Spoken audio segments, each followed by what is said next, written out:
LCQ, épisode technique. Je suis accompagné de Gabriel. Ça va bien? Ben oui, ça va bien, toi aussi? Ça va bien aussi. Aujourd'hui, on va faire la suite du dernier épisode, c'est-à-dire une deuxième partie sur Intune. Là, la dernière fois, on avait parlé plus du BIOD, c'est le fait de gérer l'appareil plus que gérer l'appareil. Là, on va aller du côté plus gérer l'appareil que de gérer l'application. Quoi qu'on peut gérer l'application avec l'appareil aussi, mais le volet de gestion d'appareil est beaucoup plus orienté vers ce qu'on a en entreprise, justement pour déployer des configurations, des bonnes pratiques et ainsi de suite. Fait que je vais te laisser partir avec ça.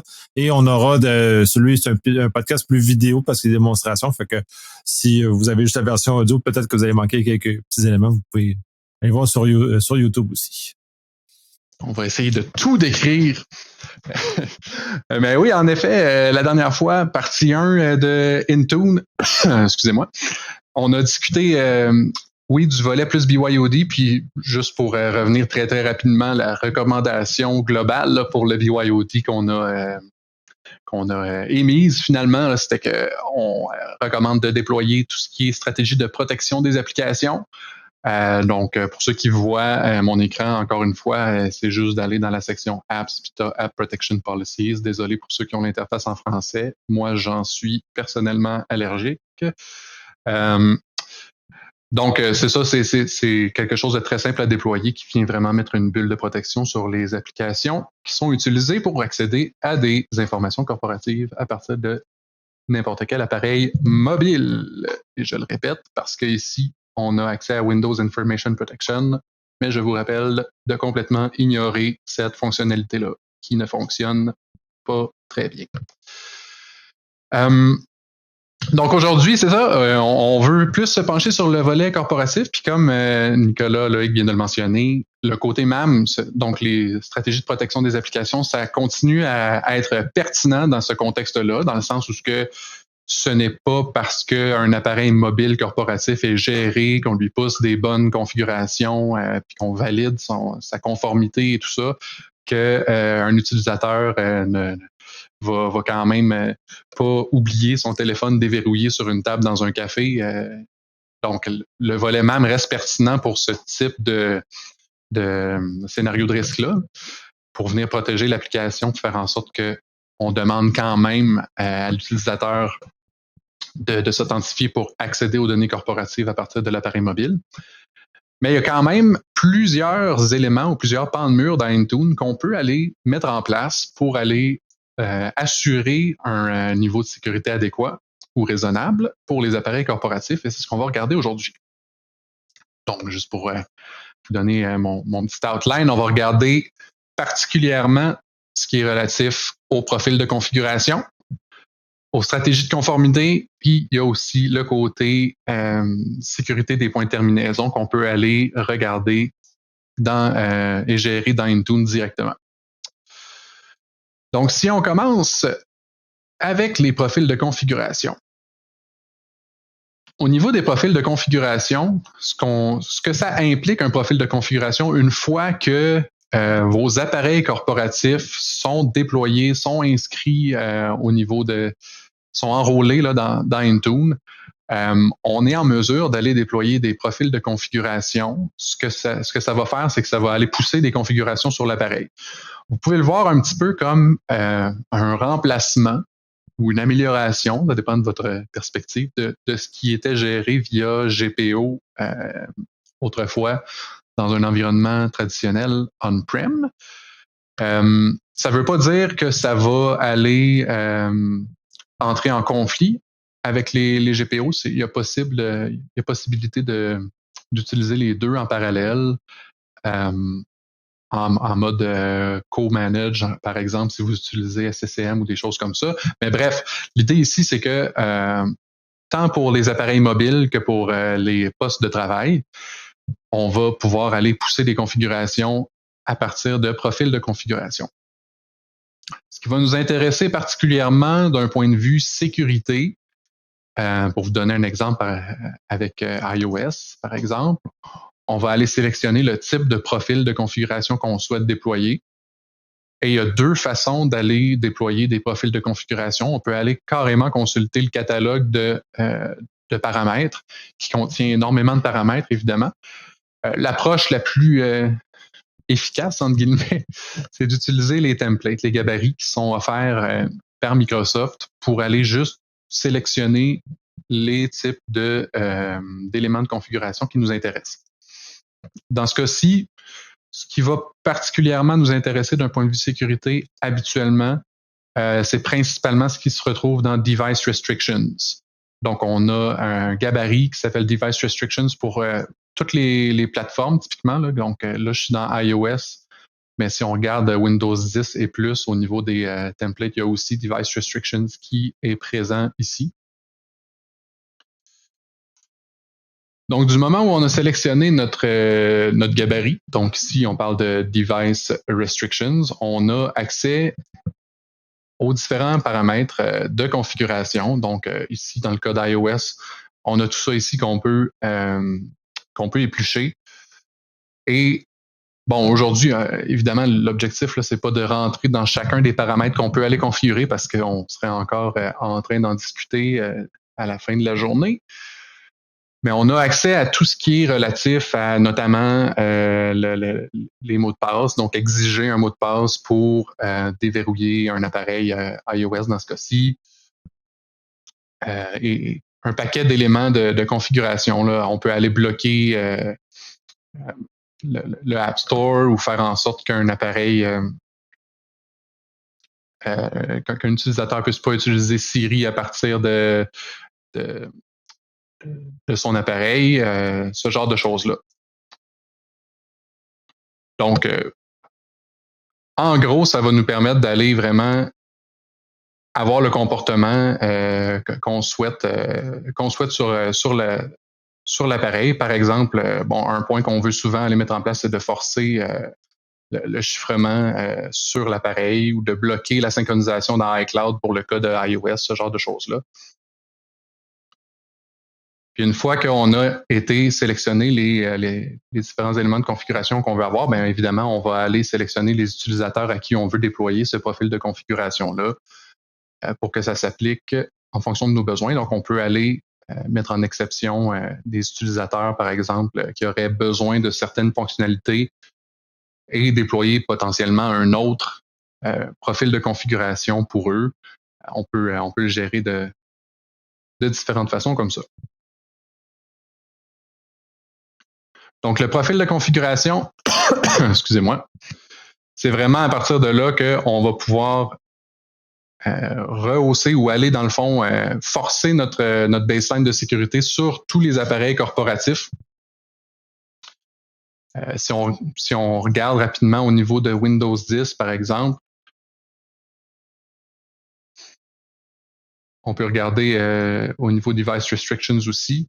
Mais encore une fois, il y a d'autres gabarits qui vont pouvoir être intéressants, notamment si on souhaite déployer Defender ou gérer Defender for Endpoint ou des éléments de cette nature-là à travers des profils de configuration. Je dis si on souhaite parce qu'il y a possibilité de le faire aussi à travers Endpoint Security. Il y a des éléments qui sont un petit peu redondants entre les deux. Mais vous voyez que, encore une fois, on a accès à un paquet de paramètres qui vont nous permettre de rehausser le niveau de sécurité sur les appareils Windows 10. Donc, la gestion de l'antivirus peut se faire aussi à travers ce gabarit-là, la gestion des mots de passe et tout ça. Donc, ça vient vraiment faciliter finalement la gestion des configurations de vos postes utilisateurs. D'autant plus que c'est un service cloud, évidemment. Donc, contrairement à lorsqu'on déploie les configurations à travers des GPO, on a besoin d'avoir le poste qui est en mesure de contacter notre domaine local. Bien là, dans ce cas-ci, dans un mode Azure AD hybride ou si l'appareil est directement connecté au niveau d'Azure AD, bien, il y a moyen de faire en sorte que les configurations soient poussées vers vos postes utilisateurs, peu importe le réseau sur lequel ils sont connectés. Même qu'avec ce qui s'appelle Intune Autopilot, mais à ce moment-là, il y a moyen de faire en sorte que l'utilisateur reçoive directement son poste à la maison Et du moment où il va s'authentifier avec son identité corporative, va se faire envoyer toutes les configurations pour son appareil directement sans nécessairement avoir à passer même dans les bureaux de votre organisation, par exemple. Donc, quand même. C'est un avantage énorme, surtout dans un environnement de télétravail ou en tout cas de travail hybride, tout dépendant des endroits où c'est maintenant rendu la norme plus que l'exception. Reposer sur les anciennes structures de GPO, entre autres, ou SCCM, sont beaucoup plus ardues et exigent beaucoup plus d'efforts que d'aller avec une structure comme Intune nous permet justement de, franchement, je sais pas ça l'est depuis le temps, mais il y avait quand même certains manques dans Intune, mais j'imagine qu'avec le temps, ces manques-là sont de plus en plus couverts. Donc, à ce moment-là, on est quasi, à mon sens, parité. Et tranquillement, puis ça facilite énormément la vie de ne plus avoir à se brancher en VPN à l'entreprise, ne plus avoir besoin de vivre dans le réseau interne, justement, d'être vraiment nomade. Oui, exactement. Puis, en effet, Intune, c'est bien que tu le mentionnes, là, il y a énormément de travail qui est mis du côté de Microsoft sur ce service-là. Évidemment, on le voit là, que la tangente de Microsoft, c'est de vouloir pousser le plus possible ses services cloud. Avec Intune, notamment, on a vu que Microsoft a tenté de faire en sorte que ce soit que ce soit forcé quasiment, là, dans le sens qu'ils ont voulu faire en sorte que SCCM ne soit plus supporté. Puis finalement, ils ont dû faire marche arrière puis mettre en place le mode co-géré.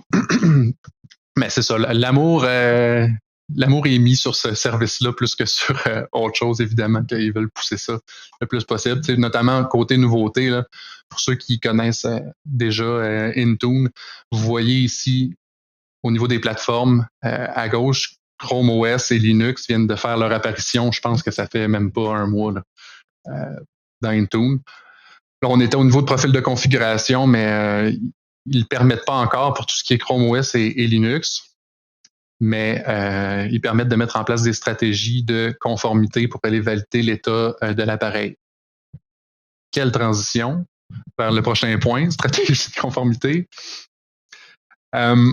Ou compliance policies, comme vous pouvez le voir ici. Les stratégies de conformité, c'est quoi? Ben en fait, c'est, comme je viens de le mentionner, c'est quelque chose qu'on peut mettre en place qui ne va pas aller pousser des configurations sur un appareil.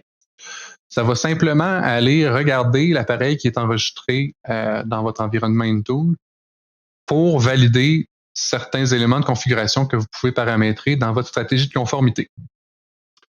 Et à ce moment-là, en fonction de ce qui est validé, s'il y a des éléments qui ne respectent pas votre stratégie de conformité, vous pouvez aller décider qu'est-ce qui va arriver avec cet appareil-là. Donc, on peut simplement, par exemple, faire en sorte que l'appareil soit identifié comme étant non conforme. Et puis, ça s'arrête là, quoiqu'il n'y a pas énormément de valeur à faire ça. Mais éventuellement, on va pouvoir, par exemple, aller intégrer ça à une règle d'accès conditionnel pour faire en sorte que tout ce qui provient d'un appareil, toute tentative d'authentification à vos services M365, par exemple, en provenance d'un appareil non conforme, soit bloqué. Donc, encore une fois, l'intégration entre les services Microsoft offre quelque chose de très intéressant ici, notamment aussi avec Defender for Endpoint. Donc, justement, je vais aller vous montrer quel genre de choses on peut faire avec une stratégie de conformité. Si je crée une stratégie de conformité pour Windows 10 ici, par exemple,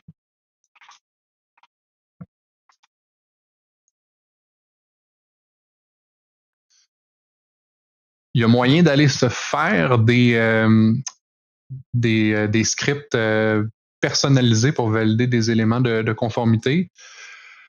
Mais typiquement, les éléments qui sont mis à disposition ici sont suffisants. Donc, on peut aller valider que l'appareil a bel et bien BitLocker de mis en place, par exemple, que Secure Boot est déployé. On peut aller valider un paquet d'éléments là, comme la version d'OS minimale et tout ça. Puis je rappelle ici que on est vraiment dans un mode d'appareil corporatif, dans le sens que ça ici, ça va pas aller valider les éléments de poste personnel qui sont pas gérés en mode MDM.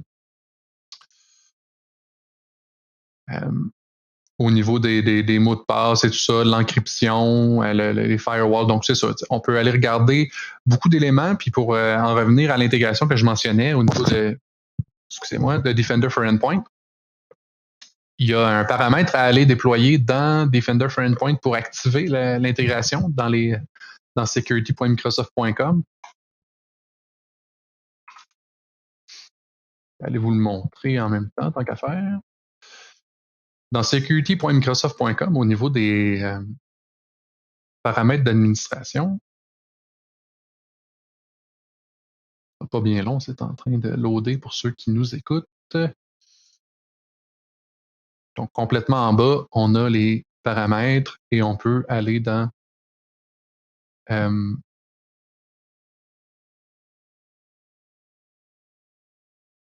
M365 Defender.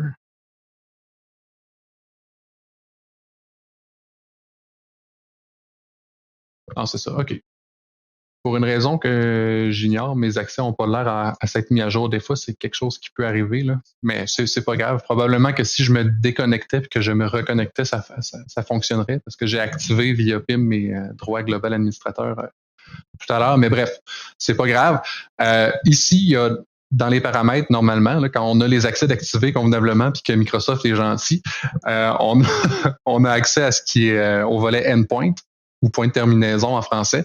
Puis là-dedans, il y a un paramètre dans les fonctionnalités avancées, que ça s'appelle, qui nous permet d'aller activer l'intégration avec Intune. Et ce que ça va nous permettre ici dans la stratégie de conformité, c'est qu'on peut aller indiquer à notre stratégie de conformité qu'on souhaite que le niveau de risque de notre appareil soit maximum à un certain niveau. Donc, on pourrait dire par exemple que require the device to be at or under the machine risk score at low. Ça, c'est assez violent parce que Defender for Endpoint va aller calculer le niveau de risque de vos appareils en fonction de plusieurs facteurs, mais notamment les vulnérabilités qui sont détectées sur l'appareil, tant d'un point de vue Windows que pour les outils qui détectent sur l'appareil. Donc, si vous avez une version non patchée de Chrome sur votre appareil, ça va arriver très vite là, que vos appareils tombent à un niveau de risque bas. C'est bien que ça nous force à travailler nos pratiques de mise à jour et tout ça, mais si on vient qu'à bloquer l'accès au service Microsoft 365 en fonction du risque d'un appareil, à l'eau, ça peut devenir un peu intense. Donc souvent, ce qu'on va voir, c'est medium ou high, par exemple ici, et on va aller déployer une stratégie de conformité en fonction de tout ça. Et là, ici, ensuite de ça, on peut aller indiquer quelle est l'action qu'on veut prendre s'il y a non-conformité sur l'appareil. Donc, comme je l'ai dit tantôt ici, l'action par défaut que Intune nous permet de faire, c'est simplement d'aller identifier l'appareil comme étant non conforme. On peut aller dire à quel moment on veut qu'il le fasse, mais évidemment, on veut que ce soit fait immédiatement dès que c'est détecté. Puis, on peut aller faire deux autres actions disponibles ici, soit d'envoyer un courriel à l'utilisateur pour l'en informer, ou ajouter l'appareil à une liste de retrait. Donc souvent, c'est pas mal juste ça qu'on va recommander. On ne veut pas nécessairement que l'utilisateur soit avisé parce que ça peut générer de la confusion ou bref, ça dépend de votre organisation et de la maturité de vos utilisateurs et tout ça, mais souvent, c'est juste simplement de le marquer comme étant non conforme qu'on va aller déployer. Encore une fois, on sélectionne à qui on veut déployer tout ça et ça va pouvoir être créé sans problème. Pour en revenir aux règles d'accès conditionnel, je crois que je vous l'avais montré auparavant dans la session qu'on avait fait sur les règles d'accès conditionnel, mais je vais vous remontrer rapidement étant donné que ça prend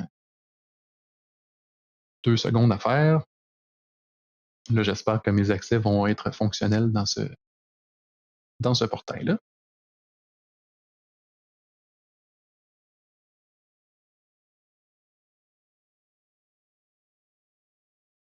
Donc, au niveau de nos règles d'accès conditionnel, c'est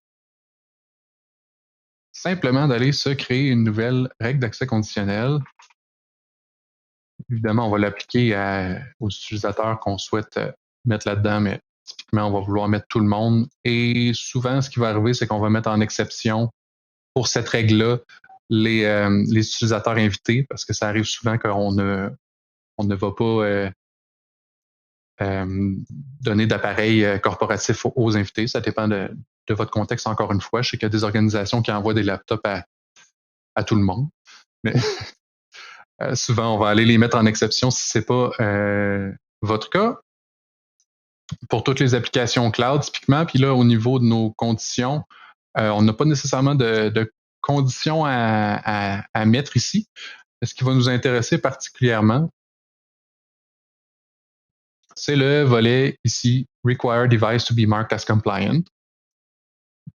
Donc, dans ce cas-ci, par exemple, pour tous mes utilisateurs, sauf mes utilisateurs invités et externes, pour toute application cloud, peu importe le type d'appareil, peu importe la façon que j'essaie d'y accéder, soit via navigateur ou client, application cliente, on demanderait un appareil conforme. Donc, dans le cas présent, je viendrais bloquer carrément tout ce qui est BYOD et exiger un appareil corporatif, non seulement corporatif, mais qui respecte mes stratégies de conformité pour être en mesure d'accéder à toutes les applications cloud.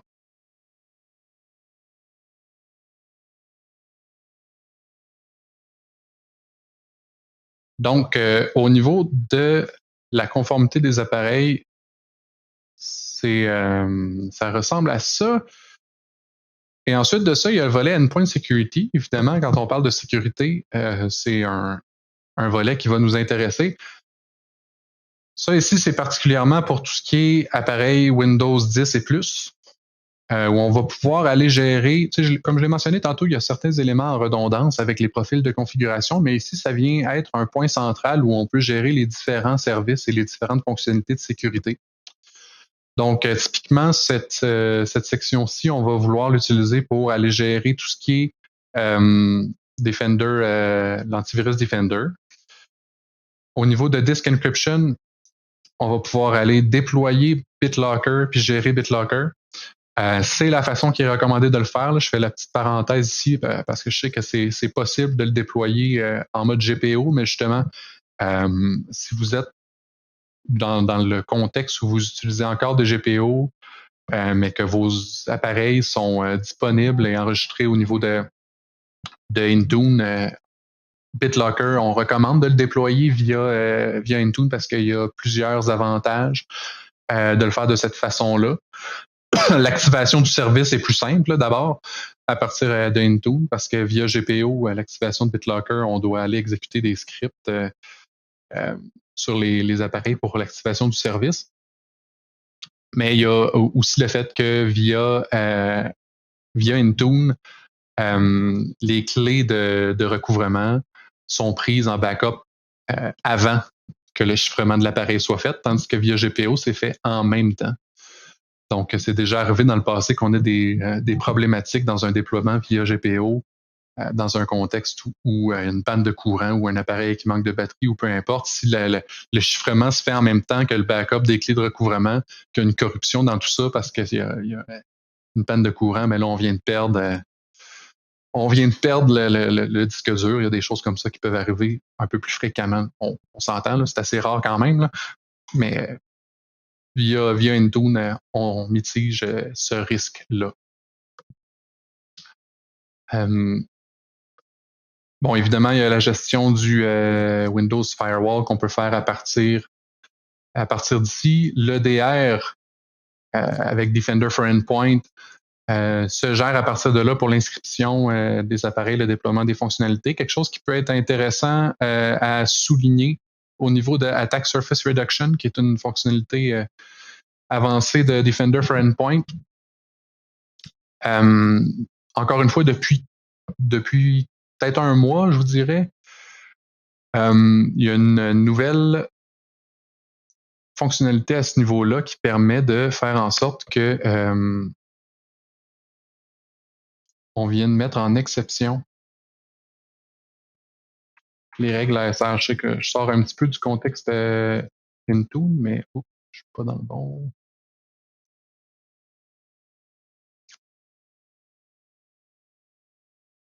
je vais rentrer dans une qui existe déjà au niveau de l'Attack Surface Reduction.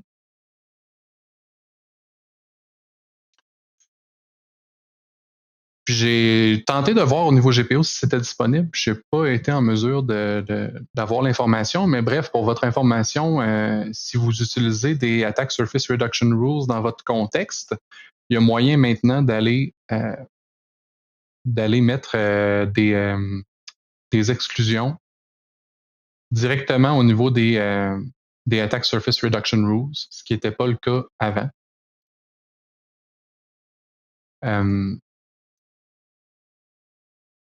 Mais c'est très pertinent, surtout pour ceux qui voient la nature des règles qui sont là peuvent être très intrusives dans le fonctionnement qui parfois pourraient être considérés comme étant normal dans certaines organisations. Mais à la fois très intéressant de le voir, ces éléments-là, vraiment qu'on puisse constater à quel point ça devient efficace pour réduire la surface d'attaque. Là, j'aime bien qu'il l'ait nommé de cette façon-là, mais c'est toutes des choses qu'on retrouvait historiquement dans l'EDR plus proprement dit, ou qu'on analysait à travers l'EDR, mais sans nécessairement avoir des règles aussi claires que ça. Oui, exactement. Puis je pense que je vais l'avoir ici, là.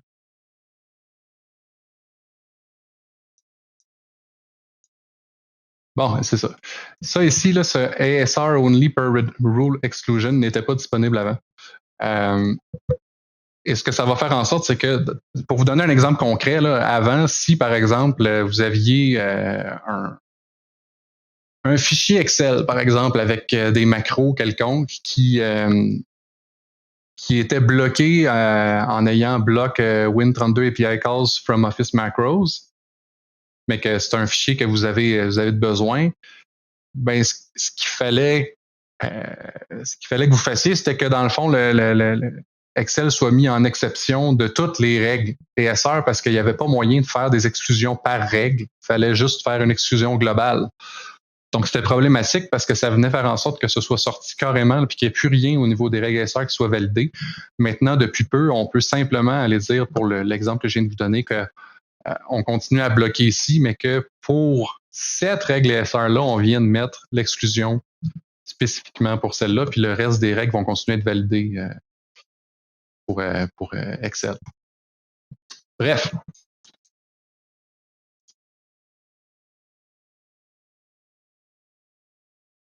Donc, c'est ça fait pas mal le tour pour Attack Surface Reduction. Mais c'est ça. Typiquement, on va je vous ai mentionné tout à l'heure qu'il y a moyen là, d'aller déployer certains éléments ici via des politiques ou des profils de configuration. On recommande habituellement de le faire ici. Bon, c'est pas majeur, là, mais c'est juste pour dire que si on le fait tout à partir de là, on a un point central pour aller vraiment gérer toutes nos configurations relatives à la sécurité de nos postes utilisateurs.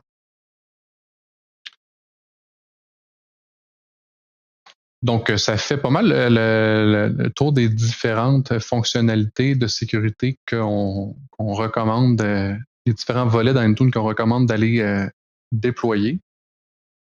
Oui. Encore une fois, on a fait un tour assez à haut niveau. Ouais, ben comme tu mentionnais, si on descend dans chacune des configurations, on en a pour des heures et des heures à passer à travers tout ce qu'il y en est. Puis d'ailleurs, c'est pour ça la raison que c'est mieux d'utiliser un template, un gabarit fourni par Microsoft, entre autres, qui va accélérer justement le déploiement des règles en conséquence, puis justement de réfléchir. Puis puis il y a une réflexion, puis de profiter de cette occasion-là, si l'organisation ne l'a pas déjà déployé, de réfléchir les règles, mais d'être en cohérence par rapport au télétravail, d'être en cohérence par rapport à la nouvelle réalité, au lieu de juste reprendre une réplique de ceux qui avaient des GPO ou avaient SCCM, d'une réplique directe, justement de réadapter par rapport à la nouvelle réalité.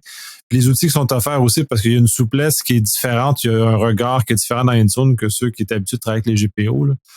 C'est un autre univers, on est dans un univers plus géré, plus comme les appareils mobiles l'ont beaucoup amené comme conception.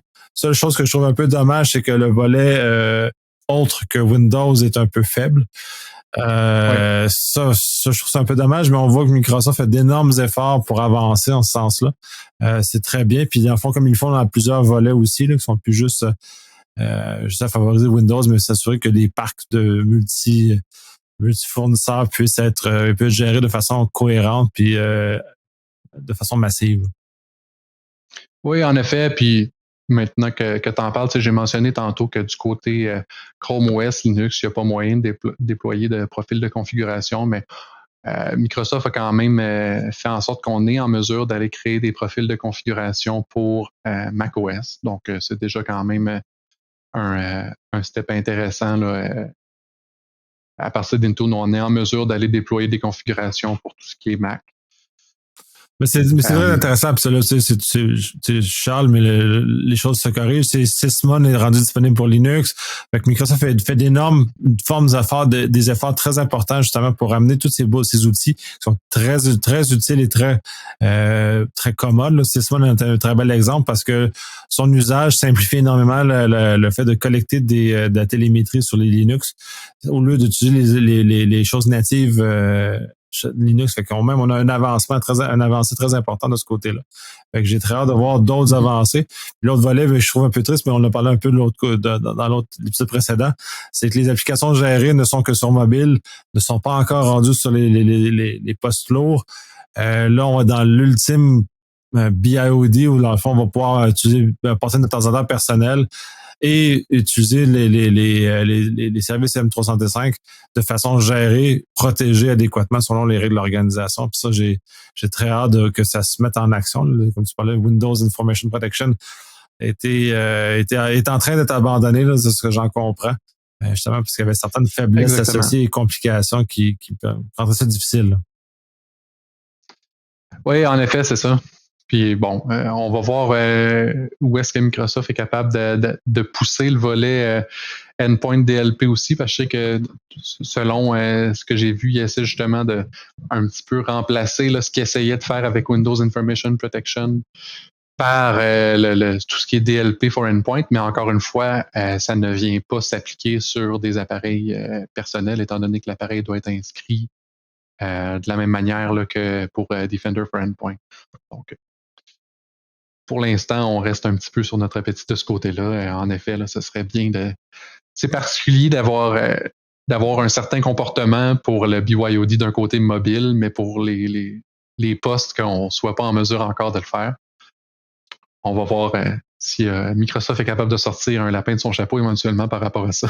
Ça serait une sérieuse avancée, puis je pense que ça viendrait calmer les choses, puis surtout avec les règles un peu plus souples qui ont été mises en application en cause de l'urgence du confinement, puis pour plusieurs organisations sont encore en vigueur d'ailleurs. Donc, si on fait justement colmater ça, puis jusqu'à un certain point, les habitudes ont été prises après 3 ans de confinement. Les habitudes sont beaucoup prises, fait que c'est difficile d'expliquer aux utilisateurs. Non, mais maintenant tu peux plus faire ça parce que c'est pas bien. On n'aurait jamais dû, mais on était pressé. Là, de pouvoir justement avec justement un lapin comme ça, dire ok, ben on te le permet, mais dorénavant ton Outlook, ton Word va être scellé, mais tu vas pas l'utiliser sur ton appareil personnel. Fait que j'ai hâte de voir. En tout cas, moi, j'ai beaucoup d'espoir. J'espère que ça va y arriver. Ah, probablement, ben oui. Donc, c'est ça. Essentiellement, ça fait le tour de ce que tu voulais présenter. Oui. Ben, excellent. Mais je te remercie énormément. C'est encore très intéressant de voir ces outils-là, de pouvoir justement favoriser l'adoption pour que les gens bénéficient des éléments de sécurité associés et les facilités de gestion et tout ce qui s'ensuit. Personnellement, je fais peut-être une petite note. Je préfère l'utiliser en mode infrastructure as a code, c'est-à-dire que de coder ces éléments-là au lieu de faire le travail à l'interface. Mais ça, l'interface, c'est bon pour la démonstration qu'on a faite là. La réalité, c'est si vous pouvez utiliser je sais pas si pas prendre Graph API maintenant ou PowerShell historiquement, de coder vos règles comme ça justement pour que ça se réplique facilement, que vous puissiez les tester. Puis, un élément que j'ai vu dans certaines organisations, puis j'espère que ça va se répandre, c'est d'avoir un tenant de graduation, c'est-à-dire que les règles sont testées dans un tenant inférieur, un palier inférieur, comme on fait dans du code. Puis si les règles marchent bien, automatiquement sont mises en application dans le tenant de production, dans ce forme, comme une forme de contrôle qualité préalable aux modifications qui sont faites. Puis dans un cas d'Intune, ben ça peut être assez violent. Si on fait une erreur dans ce cas-ci, ou comme les accès conditionnels aussi, si on fait une erreur, ça peut être assez dommageable pour l'organisation. Oui, exactement. Ça, c'est un excellent point. Non seulement d'utiliser un palier d'acceptation comme ça, mais en effet, comme j'ai montré tout à l'heure, on peut aller déterminer à quel utilisateur on déploie les stratégies, puis évidemment là, d'y aller par un autre déploiement. Sans y aller par all user en partant, là, c'est valable pour tout ce qui est Intune, pour aussi les règles d'accès conditionnel. Je pense que je l'avais pas dit l'autre fois. On recommande toujours d'y aller de cette façon-là. En effet. Ouais, c'est moins risqué. J'ai déjà vu des cas où ils ont fait une erreur de manipulation et ils ont injecté toutes les personnes du tenant. Donc, ça a été assez brutal. Fait que faut être très, très prudent avec ces outils-là. Il y a eu un petit moment de panique, là. Une chance qu'il y avait des comptes Breaking Glass qui les ont sortis du pétrin, mais ça crée un petit élan de panique dans l'organisation quand ça arrive. C'est ça facilite les déploiements, mais ça facilite les déploiements problématiques aussi si on scope mal. C'est parfait. Mais je te remercie énormément pour cet épisode. C'est très intéressant, mais justement, puis j'espère que l'adoption va être plus importante suite à ces informations-là. Merci. Merci beaucoup.